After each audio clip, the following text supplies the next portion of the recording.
G'day guys and gal. Since starting this channel we have covered a decent number of Space Marine legions and their Primarchs, Techno Knights, Evil Batmen, Roid Rage, the cooler Roid Rage, Privilege, Spooky Fireboys, Heretics, Speed Mongolians, Stinky Boys and more. So I felt it was just right time to put a spotlight on the dusty nerds. When I think about the best and most standout Space Marines, I always think of the most unique ones. Fortunately, Games Workshop have done an outstanding job making the most of the original legions unique. One of the most unique is the Thousand Suns, not only because they're completely useless despite theoretically having the most powerful Primarch and legion, but they actually get their ass handed to them on pretty much every single occasion. You could call this bad writing, but I prefer to call it tit snitch having a good laugh.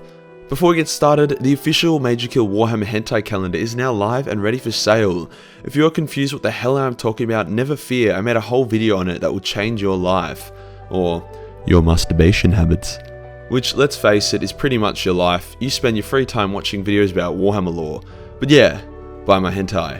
That's the point I'm trying to make here. Today we'll go over who the Thousand Suns are and what they're up to. We'll also discuss the life and many failures of the second biggest disappointment of a Primarch, Magnus, the first being Angron, who, as we have discussed, should have been aborted. As a bonus, we will also discover if Magnus actually did anything wrong or not, so we can finally put another terrible meme to bed. Let's get into it. After about the 6th cycle of the galaxy getting its cheeks clapped, a humble, pious man, known simply as the God Emperor of Mankind, decided the galaxy was ready for a 7th clapping, so he created 20 demigod babies called Primarchs. Now in said galaxy, there was a couple shady dudes called the 4 Gods of Chaos, who weren't a fan of getting their cheeks clapped, other than Slaanesh of course, so they teamed up with the Primarch's mum, who was having postnatal depression, and yeeted them across the galaxy. Each Primarch landed on a planet suited to them. Some were privileged white kids, so they had an easy start, whilst others were edgy emos and landed on a planet full of horrific criminals and no vitamin D. Magnus landed on Prospero, a planet full of sorcerers who were shunned by the local systems, due to the history of sorcerers accidentally summoning demons and causing trillions of deaths. Fair enough. Now Magnus is called Magnus the Red because, you know, he's red. This is because when the Big E was creating his children Primarchs, he wanted to ensure that there was enough racial diversity, so he created a chocky kid, a yellow kid, and a red kid. What happened was one of his scientists were like, "Yo, Big E, what race should I make this next one?" And the Big E was like, make him Indian, but not the taxi Indian, the Red Indian. Red Indians were a thing 28,000 years prior to said scientist being born, so he took it literally and just added some red food dye to the fetus. On a lot of planets, a red demonic looking child would have been killed upon discovery. I imagine when they found him, someone was like, "Oh my god, he's red, what is going on?" And his mate would have said, "Oi Terry, we can shoot lightning from our hands and summon tentacle hentai monsters. Him being red is pretty normal in comparison." Hence Magnus was quickly adopted and became a student to the many scholars and leaders of Prospero. Magnus would go on to have an easy life, almost as easy as Gulliman's, as he quickly surpassed everyone in psychic power and became leader of the planet. He transformed the world, making it a radiant beacon of light in an otherwise dark and grim galaxy, his hunger for knowledge only matched by his arrogance. You can't really blame him for his ego though. Imagine landing on a planet full of wizards with superpowers and within like 6 years becoming way more powerful than all of them. He was literally a superhero to a superhero. After making his planet dope, Magnus began exploring the deepest parts of the warp and learning everything he could, despite the warnings of his adoptive father/mentor. I would say their conversation went like this: "Magnus, be careful of the tentacles, shadow demons, and many malicious horrors of the warp." And Magnus would be like, "Don't tell me what to do, Dad!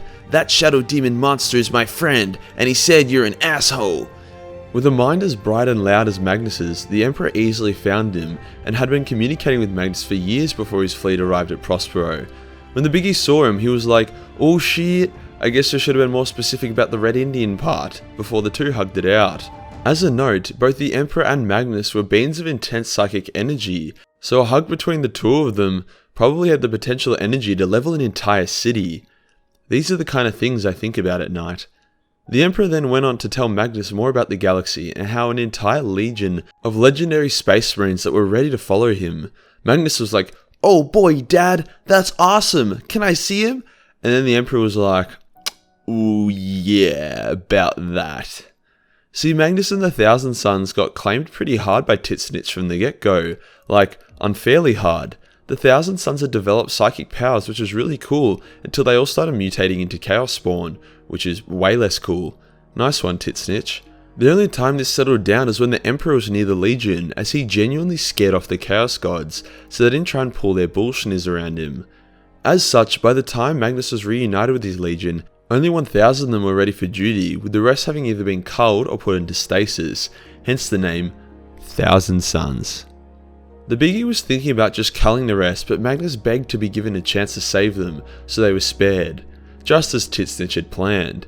In order to stop this flesh change, Magnus went to go ask his old tentacle hentai shadow demon friend, who was coincidentally also Titsnitch, Chaos God of ruining your day. Titsnitch allowed Magnus to think he beat him, giving Magnus the power to stop the flesh change, and taking one of Magnus's eyes in return. The thing I like about this is that Titsnitch didn't take Magnus's soul here or bind him to his will. No, the only thing Magnus lost here was an eye, which he really didn't need. The dude can see your soul from across the galaxy. Eyes are just a fashion accessory for him. What Titsnitch did that was clever was fuel Magnus's arrogance that he had mastered the warp, giving him confidence to delve even deeper.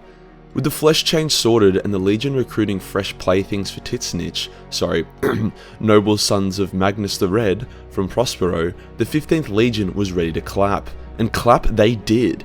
An entire legion of demigod super soldiers led by the manifestation of magic in the galaxy didn't have much trouble dominating a galaxy where anti-psycho measures weren't really in place yet. Despite this, however, the Thousand Sons' record for taking planets was pretty crap. Their legion was still small, and Magnus had more interest in learning more about the warp and other nerdy shit rather than actually conquering. Like every time they'd conquer a planet that had psychers on it, they would copy all their knowledge into text and transport it back to Prospero. On top of this, most of the Imperium also despised the Thousand Sons due to their very frowned upon psychic powers, as well as the fact that their leader had horns on his nipples. Also, when most of your legion turned into this, obviously people aren't going to be super keen on working with you.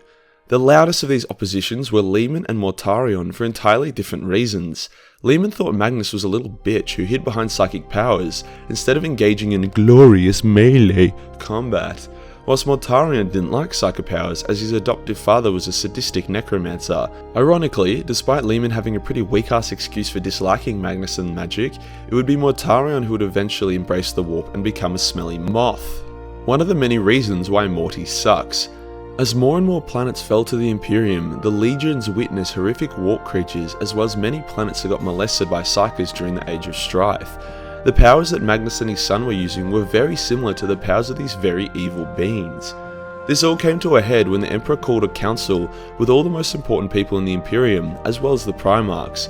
This was known as the Council of Nikaea, where the fate of psychic powers within the Imperium would be decided. Supporting the use of psychic powers in some form was Fulgrim, despite not using psychers, the Khan, Conrad, Sanguinius, Gulliman, Lorgar, Vulcan, Alfarius, and obviously Magnus. And against the use of psychers in any form was Perty, Lehman, Rogel, Ferris, Angron, Mortarion, and Corvus, whilst the Emperor, Malcador, and others like Valdor did not comment. Whilst there were more Primarchs that supported the use of psychers than that didn't, the ones that did support them, other than Magnus, didn't really care either way, whilst the ones that didn't support psychers cared a lot. It seemed the conclusion would be that psychers would be allowed to remain in a very controlled format, like a support class for their legion. However, it was then revealed that Magnus had gone balls to the walls with psychic powers, and instead been using sorcery. But Majorkill, isn't psychic powers and sorcery the same thing? Shut your filthy flesh-changing mouth, Timmy, before I turn your balls inside out with warp sorcery. Whilst warp sorcery does come from psychic powers, it's like a dark offshoot of it. Imagine psychic powers is like a basic mage. You got a little healing spell, maybe a bit of a Vusro Da, maybe a little fireball. Sorcery would be like full archmage destruction specs and soul raping everyone. Basically, you go from a support to a DPS. While psychic powers are neutral, warp sorcery generally comes from a dark place and gets the attention of dark things, hence why Magnus had Titsnitch's magnifying glass on him this whole time. The Emperor was enraged to hear that Magnus's abuse of the warp after he specifically warned him about it. He lashed out and completely banned any form of psychic power other than astropaths, navigators, and then obviously his and Malcador's own power. Magnus was obviously pretty salty about this. He had put all of his skill points into intelligence and now he had to play like a tank DPS. Magnus and his legion would be pretty useless for the rest of the crusade, as their trump card was their psychic powers, and now they just kinda sucked. Magnus would continue to use warp sorcery on a small scale in the meantime from Prospero. Eventually Horus went full bold dickhead mode and declared jihad on the Emperor. Magnus was the first to realise this, however, as he received a vision from none other than Uncle Titsnitch. The vision showed the heresy play out, with only his own fate being unknown to him. Now this is where we discover if Magnus actually did anything wrong. In a panic, he used warp sorcery to quickly astral project the Terror to tell the Emperor about Horus's naughty antics, but he found a psychic barrier in the way. A barrier the Emperor put there to keep demons out while he worked on his secret webway project. Now I could explain what happens here, or I could just show it. So yeah, this is a scene from If the Emperor Had a Text-to-Speech Device by Brother Alphabuza, aka the best 40k channel ever. I tried my best to save Horus from his folly, but I failed. But I still have a chance. Nothing will be lost if I can warn Father. There's still time to warn him. I could save everyone. If there wasn't a fucking wall in the way! What will I do now? Sup, Tomato Man? You again? Get out of here. I don't need any more of your help.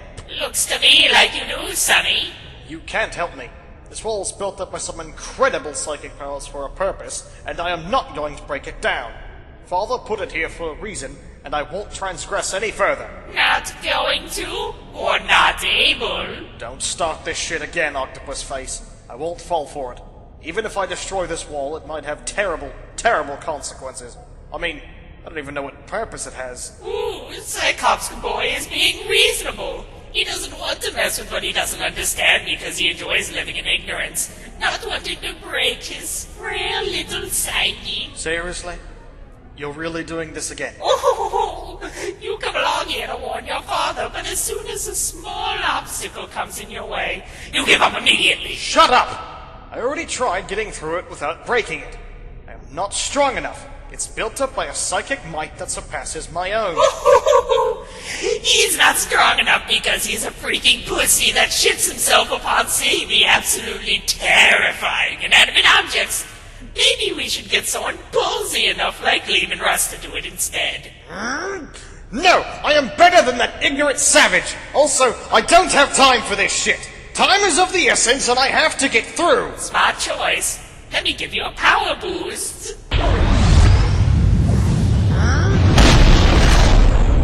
I did it! I am the mightiest psyker in the galaxy! I am the strongest! Suck it, Lehman, you furry fuck!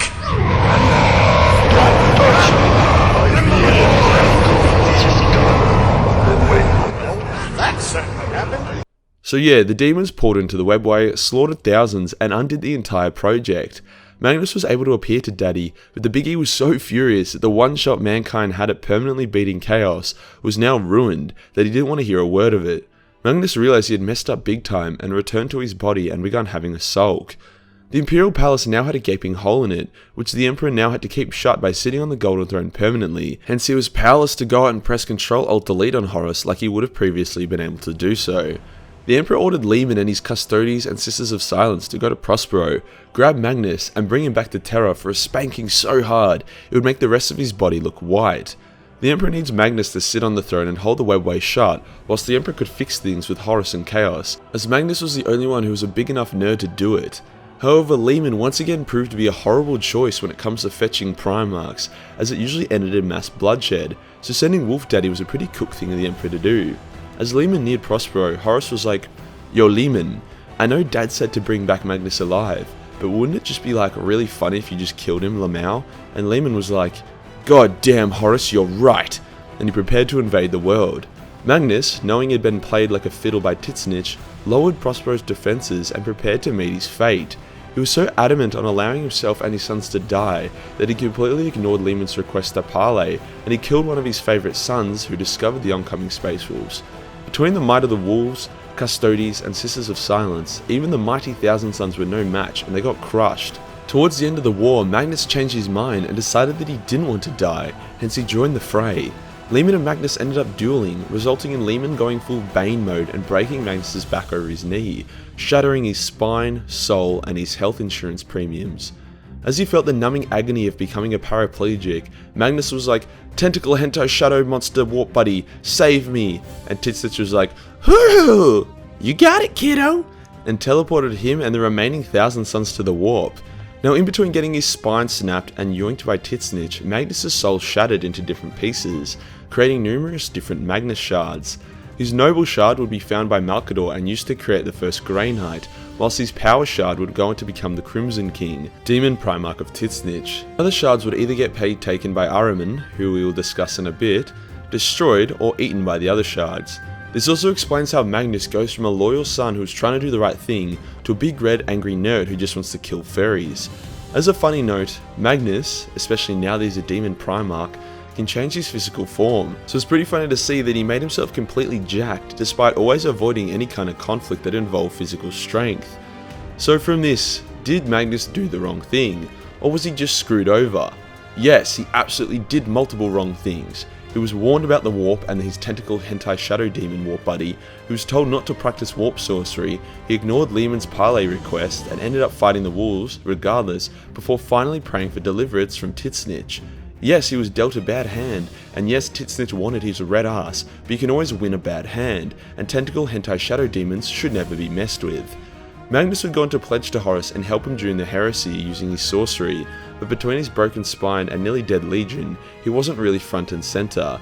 Emperor fights Horus, Horror gets Kamehameha hard, so hard that his soul is completely raped, and the Emperor ends up as a quadriplegic and a massive strain on the Imperium's healthcare system. Magnus and his sons retreat to the Eye of Terror and set up shop in the planet of sorcerers, their new home. But boy, you better believe that Titsnich wasn't done memeing them yet, so the tentacle god himself brought the flesh change back to them, way worse than it was before. The entire legion began to turn into Chaos Spawn. However, Ahriman and a cabal of elite Thousand Sun sorcerers completed a ritual which was supposed to stop the flesh change. And stop it did, with the cost of all non-Psyker Thousand Suns turning to dust and having their souls trapped in their own armor. Whoops. Magnus obviously wasn't stoked that most of his sons were now walking ash piles, so he kicked the tits out of Ahriman but was prevented from killing him by Titsnich, who wasn't done with Ahriman yet. Magnus hasn't been super active in the galaxy since the Horus Heresy, other than his constant attempts to destroy the Space Wolves, each attempt being thwarted. It's actually pretty embarrassing for Magnus, like he has all this demonic power, yet nearly lost a duel to one Space Wolf Chapter Master, and then on a different occasion ate the axe of another Space Wolf Chapter Master, and was banished both times. Time and time again, Magnus attacks Fenris, and time again, he gets his red ass clapped. If Space Marines can kick Magnus' ass, imagine what Lehman will do when he returns. In recent times, Magnus attacked the revived Gulliman on the way back to Terra to see Daddy. The two Primarchs fought, and whilst Magnus had the upper hand, Gulliman was able to hold his ground long enough for backup to arrive and banish Magnus again. Hell, G-Man even got a few nasty shots in himself. It seems weird that the big red man gets bodied time and time again despite his power, but because he's only a shard of what he was, he lacks a lot of things that give a Primarch true strength, like a functional penis or not being a cocky dick all the time. Magnus is currently residing in his tower, angrily reading books, and likely bamboozled by his complete inability to wipe out a single Space Marine chapter. Now, a character I mentioned earlier who is way more interesting than Magnus is Ahriman. When Ahriman was banished by Magnus, he was tasked with exploring the galaxy and discovering the true nature of chaos, and also try to fix the whole "whoops, accidentally turned most of my brothers into dust golems" situation. To do this, he resolved that he needed to gain entry into the Black Library, an Eldar craft world hidden within the Webway, which contains all the Eldar's knowledge about chaos. Seemed simple enough, except it really wasn't at all, and Ahriman got his ass handed to him a number of times before he was eventually able to reach it, only to get his ass handed to him again and kicked out of the Webway. Like father like son. As a pretty funny flex, Yvraine, the herald of the Eldar god of death, was able to easily turn some of the dusty Rubik Marines back to their former selves, shocking and heavily embarrassing Ahriman, who was still yet to get even close to a similar result. With the recent siege of Fenris, as well as Magnus duking it out with Gulliman, I don't think the Thousand Suns are going to be front and center for a little while. Ahriman will keep appearing like the try-hard villain he is, but with their track record, as well as Titsnich genuinely enjoying watching his own Chaos Legion fail, I wouldn't expect anything big coming out of them anytime soon. A big thing I like about the Thousand Suns is that their minds aren't twisted into mindless Chaos Marines. They can actually make moral decisions. For example, a loyalist Emperor's Children dreadnought was getting tortured by Fulgrim. The Thousand Suns who were with Fulgrim at the time, who were actually on his team, found the whole affair really distasteful, so they allowed a nuclear bomb to go off and kill all of them. Fulgrim, being a demon prince, eventually came back, however it was a pretty cool moment. And that does us for today, guys. The lore and story of the Thousand Suns. Due to their low numbers and tendency for failure, they are not up there in terms of the most well-known Space Marine legions, but they're definitely one of the most unique, and I love their pseudo-space Egyptian aesthetic. Remember guys, the calendar's alive and the physical copy will only be available to buy for another 2 weeks before it's gone forever. So get in before you miss your chance to witness what 2 grand worth of Warhammer hentai looks like. If you enjoyed the video and want to support the channel, then Patreon is the place to be. Only $1 gives you access to everything, except the digital version of the calendar, which is $10. Hit the subscribe button, then hit the real subscribe button to see more. Join the Discord for more memes, and I'll see you in the next one. Peace.